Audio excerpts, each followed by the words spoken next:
Commander Taijin stood at the window of the starship Terra's Pride, watching the massive alien space station grow larger as they approached. The station was huge, bigger than any city on Earth.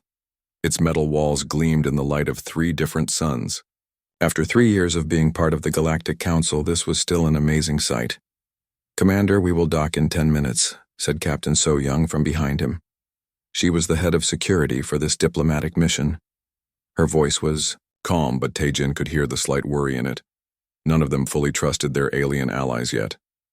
Taijin nodded and turned away from the window. "Are our people ready?" "Yes, sir. Dr. Haiwan is in the science lab checking her equipment." "One more time. Engineer Dongho is making sure all our systems are working properly." So Young paused. "Sir, something feels wrong about this meeting." "I know," Taijin said quietly. "But we have to play along. Earth needs the protection the Velkari are giving us." The Velkari Empire had found Earth 3 years ago. At first, humans were scared. These aliens had technology that was hundreds of years ahead of anything on Earth. Their ships could destroy entire cities with one shot. But the Velkari said they came in peace. They wanted to help humanity join the galactic community. Chancellor Morthak, the leader of the Velkari, had seemed kind. He told the humans that space was dangerous. There were evil aliens out there who would destroy Earth if they found it. The Velkari would protect humanity, but only if humans agreed to follow their rules. The rules seemed fair at first. Humans could only travel to certain parts of space. They had to ask permission before building new weapons. All Earth's military had to use Velkari-approved technology. In return, the Velkari would keep Earth safe and teach humans about the galaxy. But lately, some things didn't make sense. Other alien species in the council seemed scared all the time. They never spoke up during meetings. When humans asked questions about galactic history, the answers were always vague. The ship shook slightly as it connected to the docking port. Taijin straightened his uniform. "Let's go meet our friends," he said with a fake smile. The docking bay was filled with different alien species. Most of them worked as cleaners, repair workers, or guards. They all kept their eyes down when the humans walked past. Taijin noticed how thin many of them looked, like they didn't get enough food. Chancellor Morthak was waiting in the main conference room. He was tall, with gray skin and 4 arms. His black eyes seemed to look right through people. "Welcome, Commander Taijin," he said in perfect English. "How is beautiful Earth?" "Earth is doing well, thank you," Taijin replied. "Our people are grateful for your protection." Good, please sit. We have much to discuss about humanity's future role in our great alliance." While Taijin talked with the Chancellor, Dr. Haiwan was setting up her laboratory in the science section of the station. She was here to study alien biology and learn from Velkari scientists. But something was bothering her. For months, she had been looking at biological samples the Velkari had given her. They said these came from extinct alien species that had been destroyed in ancient wars. But when she looked at the cells under her microscope, they seemed too fresh. The DNA was not old enough to be from creatures that died hundreds of years ago. "This doesn't make sense," she whispered to herself as she looked at another sample. The cells showed signs of recent activity, like the creature had been alive just weeks ago. Engineer Dong Ho was in the lower levels of the station checking the computer systems. The Velkari had asked him to fix some problems with their maintenance computers. It was strange work for a diplomatic mission, but the aliens said it would help build trust between their peoples. As Dong Ho worked on the computers, he noticed something odd. The system had files that were marked as restricted. Normally, he would not try to look at secret files, but his job was to fix the system, and these files seemed to be causing errors. "I need to see what's in these files to fix the problem," he told himself. It was a good excuse and partly true. What he found made his blood run cold. The files contained records of something called population management protocols. The documents talked about different alien species and their optimal numbers. Most of the species listed had numbers that kept getting smaller each year. The Zephyrians, population reduced from 2.3 billion to 847,000. Status, relocation in progress. The Korthak, Population reduced from 890 million to 12,000. Status, final. Phase initiated. Dong Ho's hands shook as he kept reading. There were dozens of species listed. All of them showed the same pattern, populations dropping rapidly over just a few years. And at the bottom of the list he found something that made him feel sick. Humans. Current population 8.1 billion. Target population 50 million. Timeline 18 months. Status, preparation phase. Oh no, he whispered. Oh no, no, no. Back in the conference room, Chancellor Morthak was explaining humanity's bright future. Your species has shown great promise, he told Taejin. We believe it is time for humans to take on more responsibility in the galaxy. What kind of responsibility? Taejin asked. Earth has many valuable resources. Your people are strong workers. We think humans would be perfect for our new mining operations in the outer systems. That sounds like a great honor, Taejin said carefully. Something in the Chancellor's voice didn't sound right. Yes, it is. Of course, not all humans would be needed for this work. Many could stay on Earth and continue their simple lives. Perhaps 50 million would be enough to maintain your beautiful world. Taejin felt his heart stop. 50 million? Earth had over 8 billion people. What about the others? Oh, they would be relocated to where they are most needed. Do not worry about the details, Commander. The Velkari have managed these transitions many times. We are very good at it. Meanwhile, Captain So Young was walking through the station's corridors. She had noticed that many of the alien workers wore devices on their necks that looked like collars. When she asked her Velkari guide about them, he said they were translation devices. But So Young had been a soldier before becoming a space captain. She knew what control devices looked like. These aliens weren't workers. They were slaves. In a quiet corner, she found a small alien creature fixing a broken light. The creature looked up at her with big, scared eyes. Are you okay? So Young asked quietly. The alien looked around to make sure no one was watching. You are human? It whispered. Yes. Run, the alien said. Run before they do to your people what they did to mine. The Velkari do not protect. They consume. Before So Young could ask more questions, the alien hurried away. But the warning was clear. The humans were in terrible danger, and their so-called protectors were actually their enemies. As the day went on, each member of the human team discovered pieces of the horrible truth. The Velkari had not been protecting smaller species from galactic threats. They had been the threat all along, and now humanity was next on their list.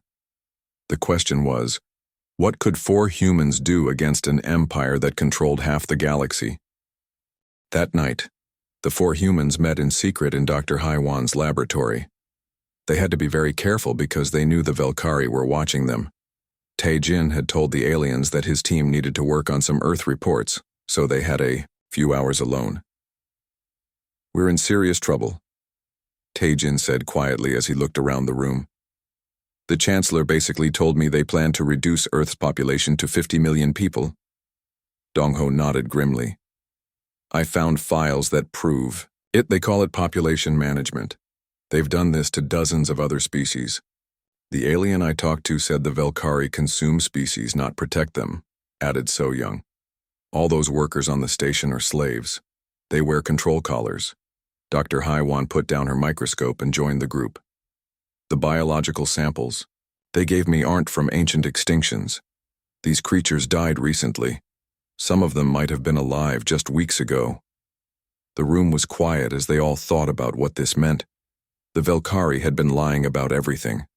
There were no ancient wars that destroyed other species. The Velkari had killed them. We need to warn Earth, Taejin said. But how? All our communications go through Velkari systems. They monitor everything we send home.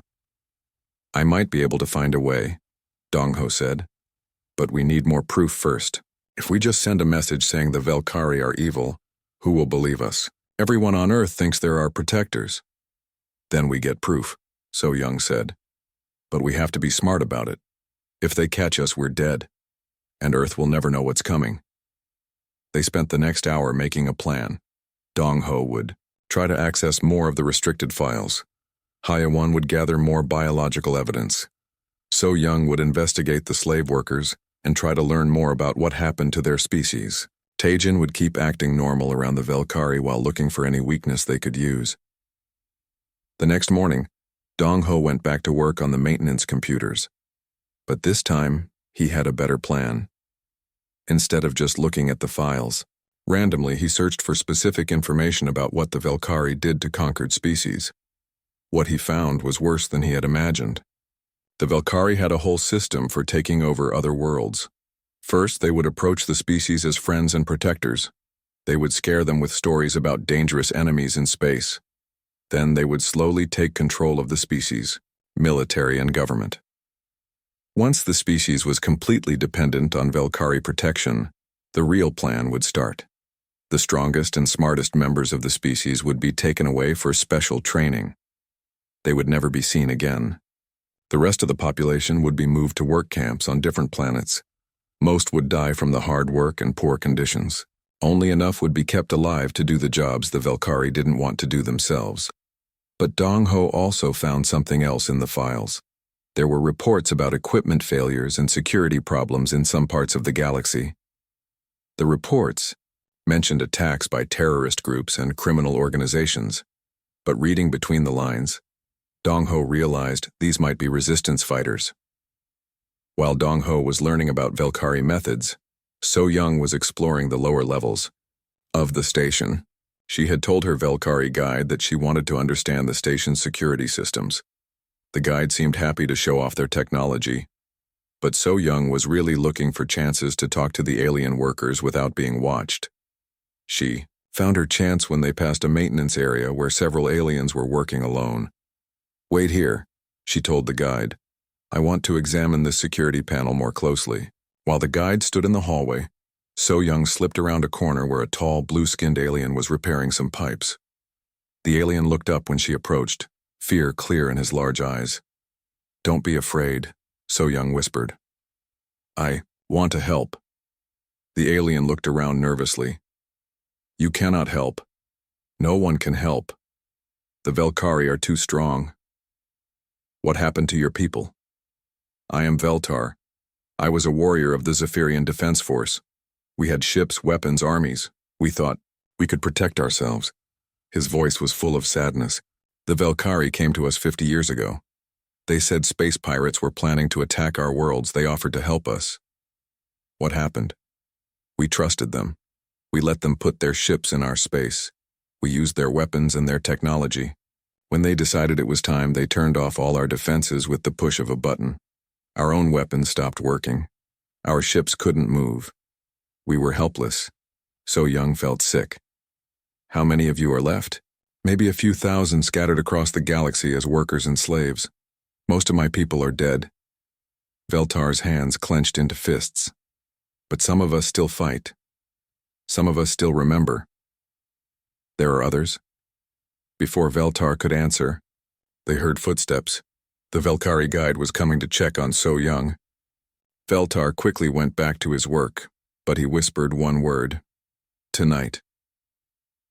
Meanwhile, Dr. HFY was having her own discoveries. She had been allowed to visit the station's main biological research center. The Velkari scientists there were, eager to show off their work to their human colleague. But what they showed her was horrifying. They had samples from hundreds of different species. Most of them were labeled as coming from archaeological sites where ancient civilizations had lived. But HFY's trained eye could see the truth. These weren't archaeological samples. They were fresh tissue taken from living creatures. Some of the samples were so recent that the cells were still trying to heal themselves. "This is fascinating work," she told the Velkari scientists, forcing herself to smile. "How do you preserve the samples so well?" "Special techniques," one of the scientists replied proudly. "We have learned much from studying these extinct species. Their biology helps us understand how different creatures adapt to different environments." "Adapt to what kinds of environments?" "Oh, different gravity levels, atmospheric conditions, temperature ranges. This knowledge is very useful for our colonization projects." HFY realized what they were really doing. The Velkari were studying these species to learn how to use them as workers on different types of planets. They were turning living beings into biological tools. That night, So-Young slipped out of her quarters and made her way to the maintenance areas. She had memorized the path during her tour earlier. The station was dimmer at night, with most of the Velkari asleep. She found Veltar waiting in a storage room filled with broken equipment. But he wasn't alone. There were 6 other aliens with him, all different species. "You came," Veltar said with surprise. "I was not sure you would." "My people need to know the truth," So-Young replied. "How many of you are there?" "More than the Velkari think. We work in all parts of the station. We clean their floors, fix their machines, serve their food. They do not see us as people, so they do not watch us carefully." And small alien with purple skin stepped forward. "I am Quinara. I was the first minister of the Korthak Republic before the Velkari came to our world 30 years ago." 30 years. So-Young was shocked. "But they told us your people were destroyed in ancient wars." "The only war was the one the Velkari brought to us. They destroyed our civilization in less than 5 years. But some of us escaped. Some of us have been waiting for a chance to fight back. What can you tell me about Velkari weaknesses?" "They are arrogant," said another alien. "They think they are the smartest creatures in the galaxy. They do not believe any other species can threaten them. Their technology is powerful, but it has flaws," added Veltar. "All their systems are connected. If you know how to attack the right points, you can cause a lot of damage." Quinara moved closer to So-Young. "But the most important thing is that they are not as united as they pretend. Many Velkari do not agree with their government's methods. Some of them could be turned against their own empire if the right pressure was applied." "We have been gathering information for years," said the purple-skinned alien. "We know where their weapons are made. We know which systems are most important to their military.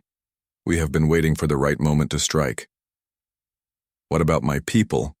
So-Young asked. "How can we protect Earth?" "The Velkari are planning something big," Quinara replied. "Not just for humans, but for the entire galaxy. They want to finish what they started with all the other species, but if we work together, maybe we can stop them." Veltar handed So-Young a small device. "This can help your people communicate without the Velkari knowing. Hide it well. When the time comes, we will contact you." As So-Young made her way back to her quarters, she realized that the humans weren't alone. There were others who had been fighting the Velkari for years. The question now was whether they could all work together fast enough to save Earth and the remaining free species in the galaxy. Back in her laboratory, Dr. Haiwan was working late, trying to understand more about the Velkari biological samples. What she discovered would change everything. Hidden in the genetic data was proof that several species the Velkari claimed were extinct were actually still alive. Not only that, but some of them had been developing immunity to Velkari control methods. The resistance was bigger than anyone had imagined, and maybe, just maybe, they had a chance to win. 3 days had passed since the humans learned the truth about the Velkari.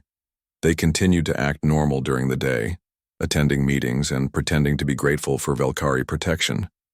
But at night, they worked on gathering more evidence and planning their escape.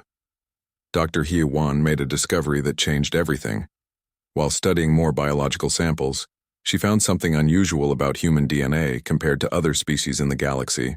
"Look at this," she told the others during one of their secret meetings. She showed them images on her computer screen. Most alien species have very stable genetic patterns. Their DNA stays almost the same for thousands of years. "What does that mean?" asked Taejin. "It means they evolve very slowly. When their environment changes, it takes them many generations to adapt." Haiwan switched to another image. "But humans are different. Our DNA is much more flexible. We can adapt to new situations in just a few generations, sometimes even within our own lifetimes." Dongho leaned forward to look at the data. "Is that why the Velkari want to reduce our population so much?" "I think so. Most species the Velkari conquered were predictable. Once they controlled their technology and weapons, the species couldn't fight back. but humans might be able to adapt in ways the Velkari can't predict. So Young understood immediately. They're scared of us. Exactly. The Velkari have been in control of the galaxy for so long that they've never faced a real challenge. They don't know how to deal with a species that can change and adapt quickly. This discovery gave the humans hope, but they still needed to warn Earth. Dong Ho had been working on a way to send a secret message home. The problem was that all communications went through Velkari systems, and they monitored everything. I think I found a solution, Dong Ho said. The Velkari use a lot of automated systems to handle routine communications. If I can hide our message inside normal diplomatic reports, the computers might not notice it. But what if they do notice? Tae-jin asked. Then we're dead, and Earth is doomed anyway. We have to try. Dong Ho spent the next day writing code that would hide their warning message inside boring diplomatic language. To anyone reading the report, it would look like routine updates about trade agreements and cultural exchanges. But hidden in the text was a coded message that would tell Earth's government the truth about the Velkari. While Dong Ho worked on the message, So Young met with the resistance again. This time, Quinara had brought more survivors to meet with her. There were representatives from 12 different species, all supposedly extinct according to Velkari records. We have been planning for this moment for 30 years, Quinara explained, but we needed a trigger, something that would give us the best chance of success. What kind of trigger? So Young asked. The Velkari are planning their biggest operation ever. They call it the final consolidation. They want to finish conquering the last free systems in the galaxy and complete their control over all remaining species. Veltar showed So Young a map of the galaxy. They have been building secret weapon facilities in this sector. These weapons can destroy entire planets from very far away. Once they are finished, no one will be able to resist them. How long do we have? Maybe 6 months before the weapons are ready. But the facility is heavily protected. It would take a massive attack to destroy it. Another alien, a short creature with silver skin, spoke up. We have ships hidden in different systems. Not many, and not very powerful. But if we coordinate our attacks perfectly, we might be able to damage their operations enough to give other species a chance to fight back. What about my people on Earth? Your people are the key, said Quinara. The Velkari think humans are like all the other species they've conquered. Weak, predictable, easy to control. But you are not. If Earth's military knows what's coming, they might be able to surprise the Velkari. So Young felt a chill. You want us to start a war? The war has already started. The Velkari started it 50 years ago when they began destroying civilizations across the galaxy. We are just finally fighting back. Veltar placed his hand on So Young's shoulder. I know it is scary. My people were scared too when we realized what the Velkari really were. But fear kept us from acting until it was too late. Don't let that happen to your species. The next day, Dong Ho was ready to send the message. He had embedded the warning in a routine diplomatic report about trade routes. To the Velkari computers, it would look completely normal. If this works, he told the others, Admiral Minho will receive the message in about 6 hours. He's smart enough to understand what we're really telling him. And if it doesn't work, then we better have a good plan for getting off this station alive. The message was sent. Now they could only wait and hope. Meanwhile, Dr. Haiwan had been thinking about the biological differences between humans and other species. If humans could adapt quickly, maybe that ability could be used as a weapon against the Velkari. She started studying samples from the Velkari themselves. The station's medical records showed that all Velkari had to get regular treatments to stay healthy. These treatments protected them from diseases and helped them live longer. But what if those treatments could be turned against them? I need to talk to Quinara, she told So Young. I think I might know a way to hurt the Velkari without using weapons. That night, So Young brought Dr. Haiwan to meet the resistance. Quinara was very interested in what the human scientist had discovered. The Velkari depend on their medical technology to stay healthy, Yewan explained. Their natural immune systems are very weak because they've been using artificial treatments for so long. Can you create a disease that would only affect them? Asked Quinara. Maybe, but I would need samples of their DNA and access to their medical systems. We can get those, said Veltar. Many of us work in the medical areas of the station. There's something else, Hayawan continued. I've been studying the samples they took from different species. I think the Velkari have been trying to combine DNA from different creatures to create stronger soldiers. This news worried everyone. If the Velkari had super soldiers, the resistance would have no chance. How close are they to success? Quinara asked. I don't know. But their research is very advanced. They might already have working prototypes. The group was quiet as they thought about this. Fighting regular Velkari soldiers would be hard enough. Fighting enhanced super soldiers might be impossible. We need to accelerate our plans, Quinara finally said. If the Velkari complete their research, we will never be able to defeat them. What, about Earth? So Young asked. Even if we can start an uprising here, my people need time to prepare. Then we must give them time. We will create as much chaos as possible to keep the Velkari busy. But your people must be ready to fight when the moment comes. Over the next few days, the humans continued to gather information, while the resistance prepared for their uprising. Dong Ho found detailed plans for the Velkari's final consolidation. The operation was even bigger than they had thought. The Velkari planned to attack hundreds of systems at once, wiping out entire civilizations in a matter of weeks. Dr. Hewan worked with resistance members to develop biological weapons that could be used against Velkari soldiers. She also discovered that the Velkari's genetic experiments were creating creatures that were powerful but unstable. Many of them were dying before they could be used as soldiers. So Young learned that the resistance was much larger than she had realized. There were hidden groups on stations and planets throughout Velkari space. They had been communicating with each other using old trade routes and maintenance systems that the Velkari ignored. Tae-jin continued to play his role as a diplomatic commander, but he was also making plans for their escape. The humans would need to get off the station quickly when the uprising started. They also needed to make sure their information reached other human colonies in case Earth was attacked before they could send more warnings. On the fifth night, they received confirmation that their message had reached Earth. A coded response was hidden in routine supply requests from home. Admiral Min Ho had understood their warning and was beginning to prepare Earth's defenses, but time was running out. Quinara informed them that the Velkari were becoming suspicious of increased activity among the station workers. Security was being increased and several resistance members had been questioned. We have to move soon, she told the humans. If we wait much longer, they will discover us. How soon? Tae-jin asked. Tomorrow night. We will create a distraction to help you escape. After that, you must get back to human space and warn your people. The final battle for the galaxy is about to begin. As they prepared for the most dangerous night of their lives, the humans realized that they were no longer just trying to save Earth. They were fighting for the freedom of every species in the galaxy. The Velkari had ruled through fear and deception for too long. Tomorrow that would change. The escape plan was set to begin at midnight. The humans spent their last day on the station acting completely normal. Tae-jin attended his final meeting with Chancellor Morthak, pretending to be excited about humanity's future role in the Velkari Empire.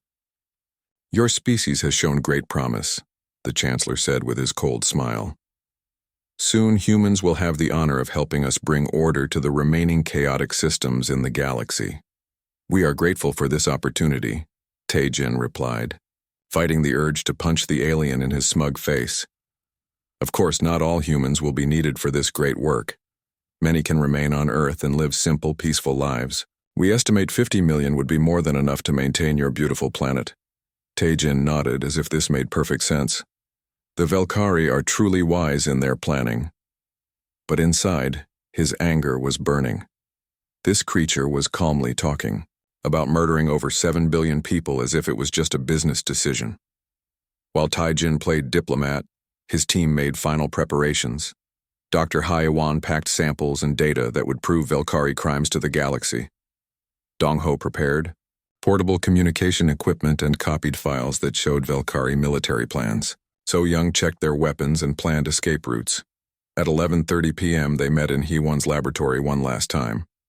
Outside, the station seemed quiet and peaceful, but they knew that in 30 minutes, everything would change. "Remember the plan?" Taejin said quietly. So Young creates a distraction at the security center. Dong-ho gets to the communication array and broadcasts our evidence to the entire galaxy. Hee-Won and I secure the biological samples and meet you at the docking bay.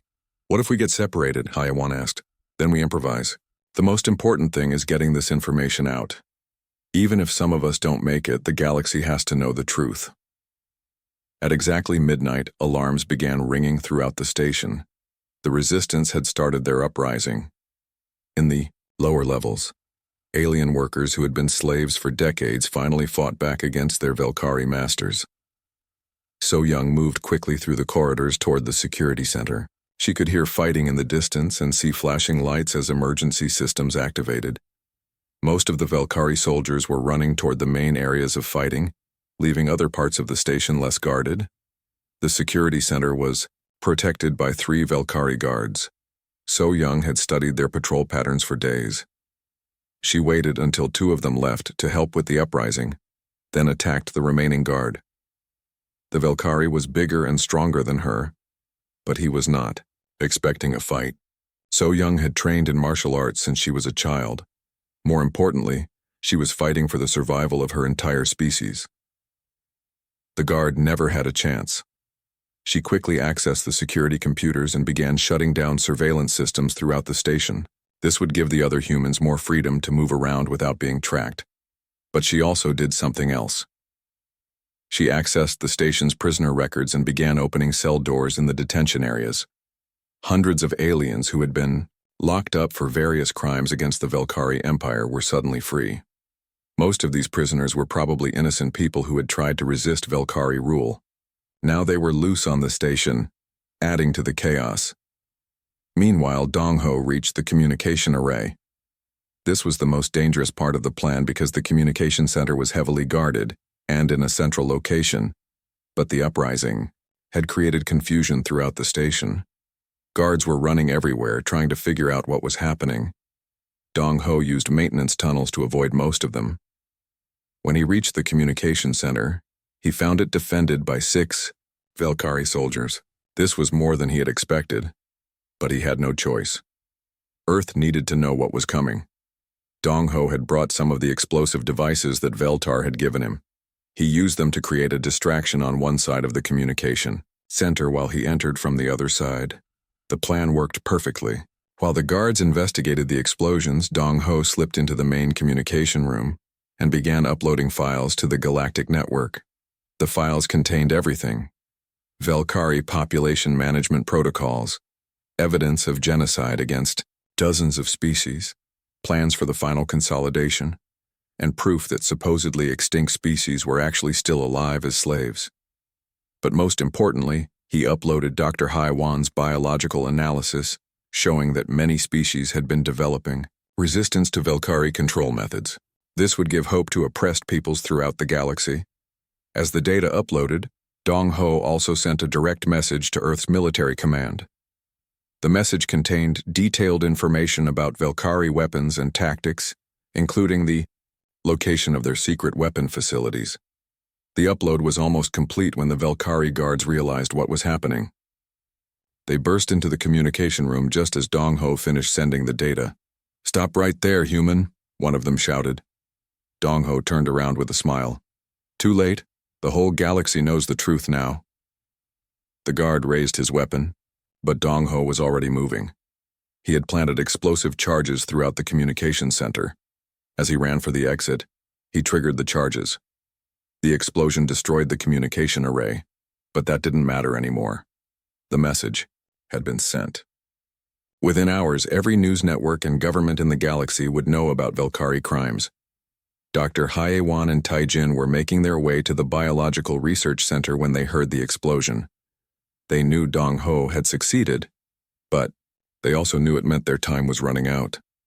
The research center was in chaos when they arrived. Alien scientists were running around, trying to secure important samples and data. Many of them seemed more worried about their research than about the fighting in other parts of the station. This made it easy for the humans to gather the evidence they needed. HFY quickly collected samples that proved several supposedly extinct species were actually still alive. She also took data about Velkari genetic experiments and biological weapons research, but as they prepared to leave, they found their path blocked by Chancellor Morthak himself. He was accompanied by 8 elite guards, all heavily armed. "I am disappointed in you, Commander Taejin," the Chancellor said calmly. "We trusted you with the truth about humanity's future, and this is how you repay us." "You mean the truth about how you plan to murder 7 billion innocent people?" Taejin replied. "Murder? No. Population management. It is necessary for galactic stability. Your species is too unpredictable, too dangerous. We cannot allow you to spread throughout the galaxy unchecked. Because you're afraid we might actually fight back, unlike the other species you've destroyed." Morthak's expression changed. For the first time, Taejin saw real anger in the alien's eyes. "You think you are special? Every species we have conquered thought they were special. Every species believed they could resist us. They were all wrong. Maybe. But you're about to find out if humans are different." The Chancellor raised his weapon. "Yes, I suppose we are." That's when So Young arrived. She had been watching from the corridor, waiting for the right moment. As the Chancellor focused on Taejin, she attacked from behind. The fight was quick but brutal. The Velkari guards were well trained and had better weapons. But the humans fought with a desperation that their enemies had never seen before. These humans knew that if they failed, their entire species would be destroyed. Dr. HFY used her knowledge of Velkari biology against them. She had learned that they were vulnerable to certain chemicals found in standard laboratory equipment. While Taejin and So Young fought the guards, she improvised weapons from the research supplies around them. In the end, it was human adaptability that won the fight. The Velkari had trained to fight other Velkari or predictable alien species. They had never faced opponents who could change their tactics so quickly. Chancellor Morthak lay on the floor, badly wounded but still alive. As the humans prepared to leave, he spoke one last time. "You have won nothing. This station is just one small part of our empire. Even if you escape, even if your primitive planet prepares for war, you cannot defeat us. We control half the galaxy." Taejin looked down at the alien who had planned to destroy his species. "You're probably right, but you made one mistake." "What mistake?" "You taught us that mercy is a luxury we can't afford. When this war starts, we won't be fighting to conquer anyone. We'll be fighting for survival. And that makes us very dangerous." The humans left the Chancellor and his guards and headed for the docking bay. Along the way, they met up with Dong Ho, who had survived the explosion at the communication center. The station's docking bay was in complete chaos. Resistance fighters were battling Velkari soldiers while alarms continued to ring throughout the facility.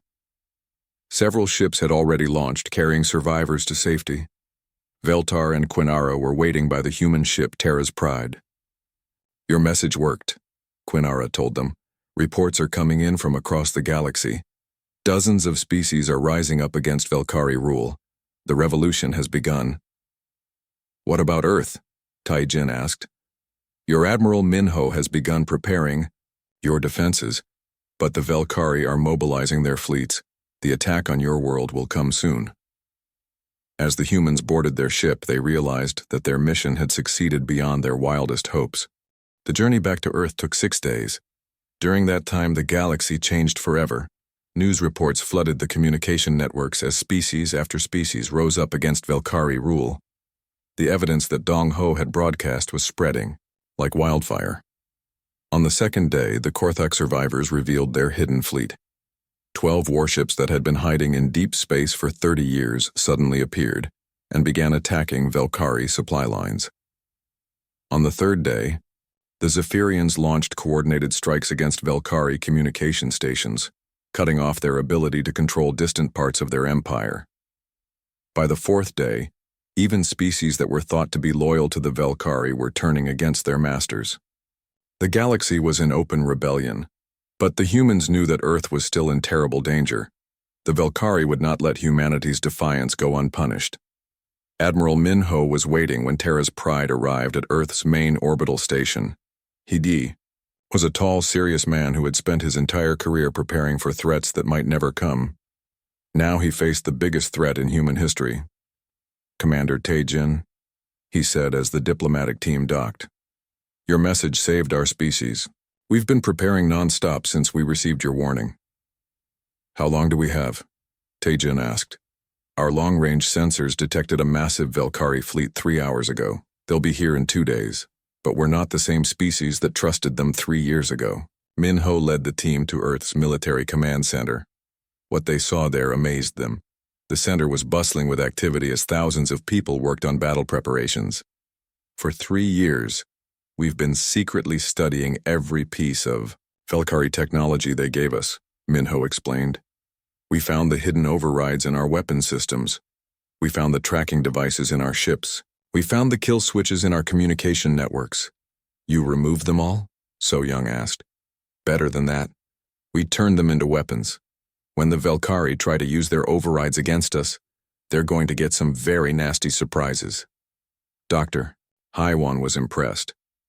"How did you know to prepare for this?" "We didn't trust them from the beginning. They were too helpful, too generous. Species that advance don't usually care about primitive worlds unless those worlds have something they want." Engineer Dong Ho studied the tactical displays showing Earth's defenses. "This is incredible. You've built an entire hidden military while pretending to be grateful colonists." "It wasn't easy. We had to be very careful. The Velkari were watching us constantly. But humans are good at hiding things when we need to be." Admiral Minho showed them the real scope of Earth's preparations. Hidden military bases had been built on the Moon and Mars. Asteroid mining operations were actually weapon manufacturing facilities. Civilian space stations had secret missile launchers built into their structures. Most importantly, Earth's military had developed new fighting tactics based on human adaptability.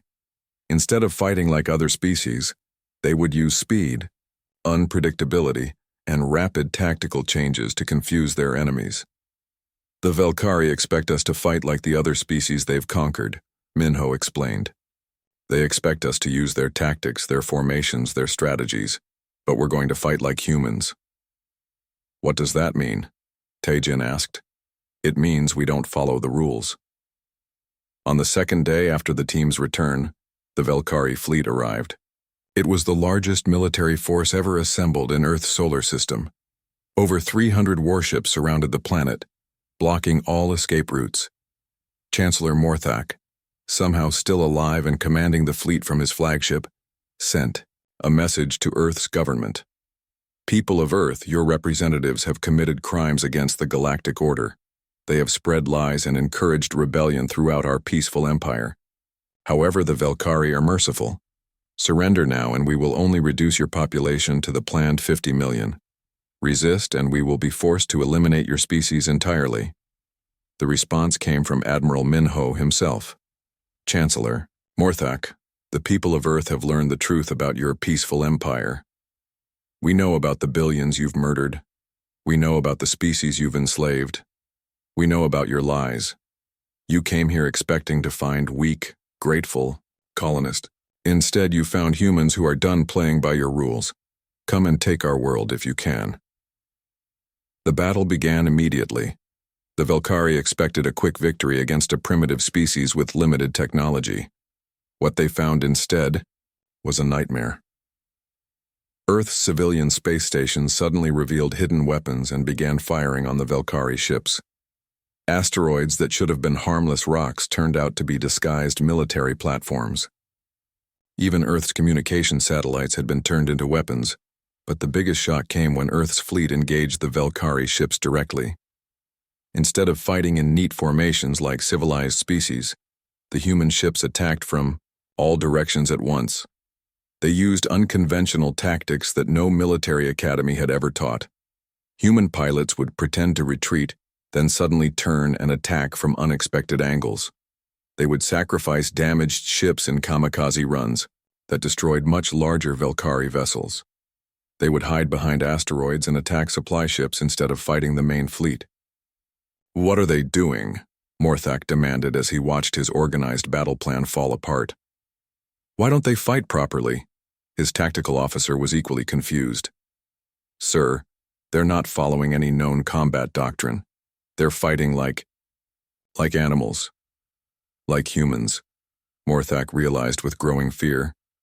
The battle raged for 18 hours. Despite their technological advantages, the Velkari found themselves losing ships to an enemy they had expected to crush easily. Human adaptability was proving to be a weapon more powerful than any technology. Dr. Hai Wan's biological weapon also proved effective. During the battle, human boarding parties used her specially designed toxins against Velkari soldiers. The aliens' weak immune systems couldn't handle attacks they had never encountered before. But it was the psychological warfare that really broke the Velkari fleet. For the first time in their empire's history, they were facing an enemy that refused to be intimidated. Every time they destroyed a human ship, 2 more would take its place. Every time they thought they had gained an advantage, the humans would change their tactics completely. The turning point came when Commander Tae-jin led a small strike force against Morthak's flagship. Using a captured Velkari shuttle, they approached the ship pretending to be reinforcements. The boarding action was brutal. Tae-jin and his team fought their way through the ship's corridors, adapting their tactics to each new challenge. When they encountered heavily armored Velkari soldiers, they used Haiwan's biological weapons. When they faced automated defenses, they used Dongho's computer hacking skills. When they needed to fight in zero gravity, they quickly learned new combat techniques. So Young led the final assault on the ship's command center. The Velkari defenders had never seen anything like human close combat fighting. She moved through their positions like a deadly shadow, using every piece of equipment on the ship as a weapon. Finally, Tae-jin stood face to face with Chancellor Morthak in the flagship's command center.